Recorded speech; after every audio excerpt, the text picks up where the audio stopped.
Hello, and you are back in the Velvet Room with Jokerthefool. This is our 35th episode, and today we'll be discussing why Southwest is only part of the problem, and it being that time of year where losers pretend that comics are actually selling. So we're going to get right into the first topic, Southwest Airlines. Now, I flew Southwest Airlines in September to that region of the country they service the most, down to Texas. It was a very good service.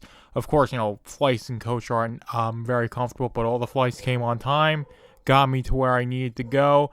And that was true for the 4 flights I had to take, getting there, getting back. I had one layover each way around, and it was a very good service, doing what basically the base service of an airline, of getting you to point A to point B. And that's what I care most about with an airline. But a lot of people are talking about Southwest not because of how well they function as a service. It's more or less the opposite of that. It's I guess depending on who you are, but Southwest, they've had this policy for a good bit. This flyer of size policy, where if you're too big for one seat, they'll give you the second seat for free. This has been the case for a good long while, but this has been in the news cycle again. People going on and on about it, one way or the other. All the fat activists accepting it as the greatest thing, and it needs to be industry standard. And everyone else saying this is ridiculous. Don't fly Southwest. This is the reason why you shouldn't fly Southwest. Now, my personal opinion on this is that basically all airlines are complete garbage in terms of being companies that are worth supporting. So it's basically you're picking your poison, and I think Southwest is decent poison regardless of this flyer of size policy, because the experience I had with it was pretty good. It's just it functioning as the service of saying, the flight comes at this time to get you to this place, and that's what they're able to do. And I do think they're able to consistently do that despite this flyer of size policy. But the bigger issue is that there are people who need the service in the first place, and the cultural response to the people who need the service isn't to go ahead and lose weight. It's, we have to accept this. We can't be fat phobic. Anyone that says you have to lose weight or engage with healthy lifestyle habits in order to get smaller, it's just a fat phobic bigot, and they need to go the way of the dodo, right? That's the bigger issue there. It's not that Southwest is implementing this, it's that we live in a culture where Southwest can implement this and be taken seriously by I guess calling them a small minority is a bit oxymoronic, but a minority of fat activists who have weaponized cancel culture, weaponized the moral browbeating of the left to implement all these sorts of things. And it's not just with airlines, it's all aspects of society. Doctor's office visits, like doctors shouldn't be weighing you or asking you about your weight or attributing anything to your weight, or the fact that with clothing and all these sorts of things. Now, the issue, like I said, isn't that Southwest is doing this per se. Not that it isn't an issue. The bigger issue is, like I said, is that Southwest is looking at the culture, and this is their response to the cultural climate, is to do this where they feel like they're going to get the most amount of benefit culturally and economically from implementing this policy, rather than just saying if you're 400 pounds, maybe you should just buy an extra ticket, and saying if you're not fine with that, then maybe you should go to the gym, stop eating McDonald's, those sorts of things. You can't say those things anymore if you're trying to be perceived as acceptable, because it's verboten to say that you can lose weight, and if you are fat or obese or whatever term you want to use, that it's because you engage with healthy lifestyle habits too consistently, and you need to engage with healthy lifestyle habits in order to get to a healthy weight and be able to interact with human society the way that everybody else has been able to for all of time, up until morbidly obese people started really coming into existence within the last 40 to 50 years or so, really ramping it up since the 80s, when they started really fucking with the food supply in this country. I've talked about this ad nauseum, how broken the food supply is in this country, and that's extending out to the rest of the Western world.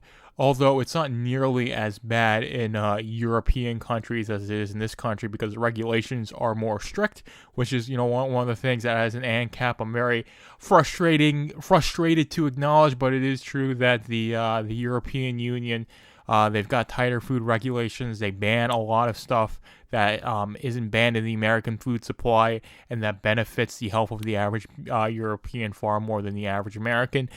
But as I will always say on this show and on Hump Day Potpourri, this is a cultural issue. It wouldn't matter what they put in Lucky Charms if people didn't eat Lucky Charms. It wouldn't matter what people what was in McDonald's recipes if people didn't go pick up their food for the drive-thru from DoorDash, right? That's the bigger issue, and that's the reason why Southwest is only part of the problem, is that we have this culture that encourages people to glutton themselves and be sedentary. And because we have those critical mass of people and they want to feel good about themselves and their life decisions, Southwest made the decision a while ago to say, hey, if you need 2 seats, we'll give you the second one for free, and we'll just kick somebody off of the flight and give them a ticket for another one. And that's the issue. The issue isn't the fact that Southwest is doing this. That's the lagging indicator. The leading indicator is all the other cultural nonsense that has pushed us to this point. But I think I've rambled on that long enough. Another indication of cultural decline in this country is the comic book industry. Now, when I talk about the comic book industry, we're talking about the American direct market. So the comic books sold primarily by Marvel and DC, although there are a couple other companies, IDW, Image, selling to local comic book shops, usually through Diamond. There's a couple other companies at this point, but Diamond is the biggest one. They'll sell they'll buy the books from like Marvel, DC, and Image, and then they'll distribute those out to the local comic book shops, and that industry is absolutely floundering, and it has been for years, unfortunately. So many LCSs have shut down. Comic book sales are in the toilet, so much so that Marvel, DC, and all these other companies really aren't reporting numbers.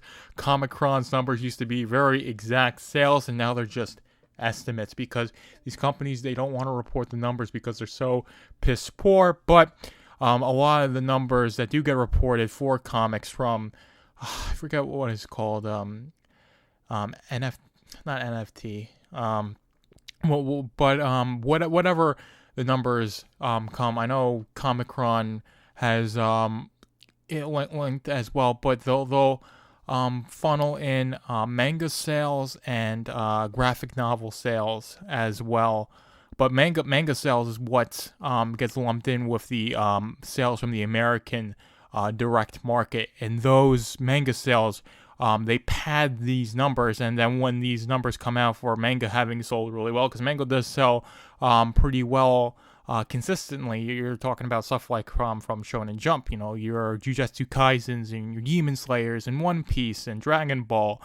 Those things sell pretty well. They have a good market. People like to read them. They have a lot of value to the consumer, considering you can pay like $11-12 and you get a good like 200 to 300 pages of manga. It's all in black and white, and it's the wrong way if you're used to reading left to right. You have to read right to left. I believe I got that direction right there. But manga has proven it has a market. The stories are interesting. They only serialize what people actually like, and that's why the manga industry is doing well. And the manga industry is doing well overseas, and those sales get counted in with the American direct comic book market. And when those numbers come out that include manga, they say, hey, look, the comic industry is selling. Even the comics are selling. It's a booming industry. We're all doing so well.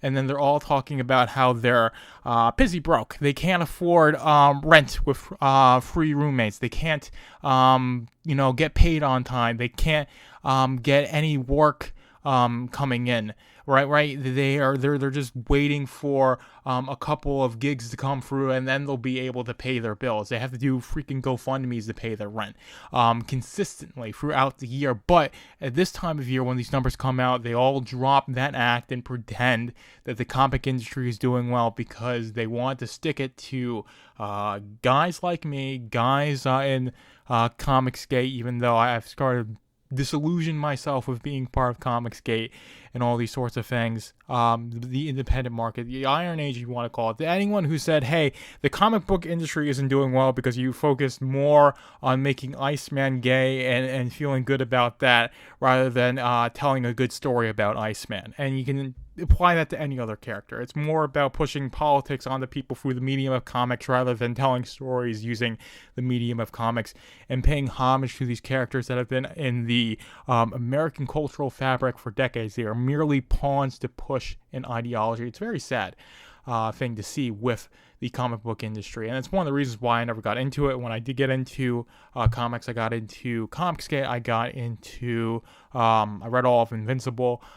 Very big fan of the Rippaverse, as you can tell by the reviews I've done on Velvet Room Publishing as well, and that's what I'm into, not Marvel and DC, because it's been so tainted by this, I guess, woke mind virus is the best thing to describe it, but it's just this, corporate nonsense and this lack of cohesion and way too many hands in the pot creatively to have a unified vision. And also with all these hands in the pot, from the creatives that work on the book to the people who get the book into your hands as a customer, there's no money to go around, and there's not enough sales to justify that amount of hands in the pot in the first place, and that's why the comic book industry is failing. But these people have massive egos. They never want to take fault or admit that they're wrong, especially to their ideological enemies, so they're going to use manga sales to pretend that the comic book industry is doing well, and they're going to do that until the last local comic book shop closes, and all the while they will blame us. They will blame the people who are saying, hey, if you want comics to sell, make them for people who actually go into the comic book shop every Wednesday to pick up the big books from their pull list. But no, if you say anything along those lines, you're a bigoted istophobe, you're a bad person, you just never liked comics in the first place, yada, yada, yada. But, okay, that's really the main message there, is that you have these losers pretend comics are selling, using manga to justify that. It really isn't, but that doesn't mean comics as a medium is dead. It just means that the industry is going to change radically, especially over the next 5 years, and it's going to be something great and fantastic if you're willing to be a part of that change and you're willing to adapt to it. And hopefully I can be part of that.